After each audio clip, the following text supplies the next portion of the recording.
வெற்றிவேந்தன் செய்திகளை வழங்குறது நான் உங்க பிரியதர்ஷினி. பெங்கால் புயல் காரணமா பயங்கரமா பெஞ்சிட்டு வர்ற கனமழையினால சென்னை விமான நிலையம் பகல் 12 மணில இருந்து இரவு 7 மணி வரைக்கும் மூடப்பட்டிருக்கு.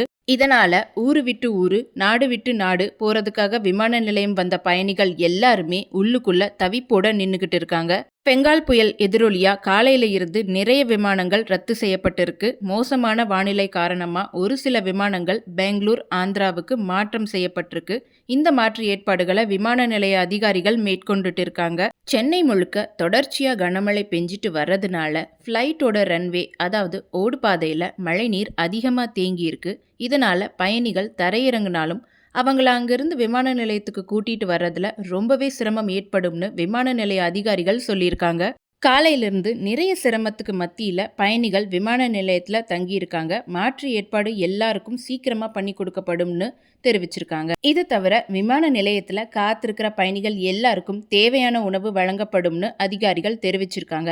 ஆந்திரா, பெங்களூர் போக இருக்கிற பயணிகளுக்கு இங்கிருந்து கார் அல்லது பஸ் வழியா ஊருக்கு போற மாதிரி ஏற்பாடு செஞ்சு கொடுக்கப்படும். அல்லது மழை குறைஞ்ச அப்புறம் அந்தந்த ஊருக்கு பயணிகள் சென்னையிலிருந்து போறதுக்கு மாற்று டிக்கெட் வழங்குறதுக்கான நடவடிக்கைகள் மேற்கொள்ளப்படும்னு விமான நிலைய சார்பில் சொல்லப்பட்டிருக்கு. விமான நிலையத்தோட ஓடுதளம் 3 நாளில் தான் அதிகமாக தண்ணீர் தேங்கி இருக்குங்கிறது குறிப்பிடத்தக்கது.